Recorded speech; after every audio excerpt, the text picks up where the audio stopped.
Hello guys, welcome back to Hina diaries. నేనైతే shift తర్వాత ఫుల్గా నిద్రపోయి లేచేసాను. ఎందుకు అనుకుంటున్నారా, మళ్ళీ షిఫ్ట్కి వెళ్ళాలి. సో నేనైతే రెడీ అయిపోయాను. అండ్ 7కి రావాల్సిన క్యాబ్ అయితే ఎలాగో డిలే అవుతుందని చెప్పేసి నేను మాత్రం 7:11కి స్టార్ట్ అయిపోయాను. సో అలా స్టార్ట్ అయిపోయి సరే ఎలాగో క్యాబ్ డిలే అవుతుంది కదా అని చెప్పేసి కింద ఫుడ్ తినడానికి వెళ్ళాను. బట్ ఇక్కడ చూస్తే ఫుడ్ ఇంకా రెడీ అవ్వలేదు.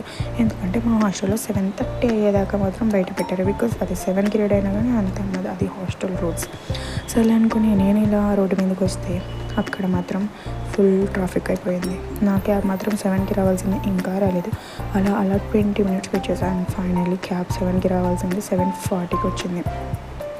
నాకైతే ఫుల్ టైర్డ్ అయిపోయాం, బట్ ఫుల్ స్వెట్ పడిపోయింది. సో క్యాబ్ ఎక్కేసాక సర్లే ఫ్రీగా వచ్చేసే కదా అని చెప్పేసి నా మార్నింగ్ పెట్టేసుకున్నాను డైరెక్ట్. అప్పుడు నాకు అమ్మయ్య అనిపించింది. అండ్ ఫైనల్లీ అక్కడ మాత్రం ట్రాఫిక్ పెరుగుతూనే ఉంది తగ్గే ప్లేస్లో.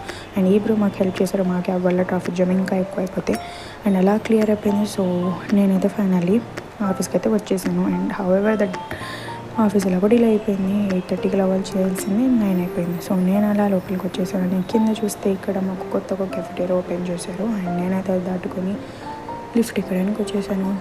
అలా 10th ఫ్లోర్కి వచ్చేసాను. సో ఇంకేముంది, కీస్ తీసుకొని లోకర్ రూమ్కి వెళ్ళి ఇంకా లాగిన్ చేయాలి. సో అప్పుడే వెళ్ళాం కదా, కొంచెం వాష్రూమ్కి వెళ్ళి కొంచెం సోకులు చేసుకోవాలి. సో నేనైతే వచ్చేసి సోకులు చేసుకున్నాను. Hi guys, see you again.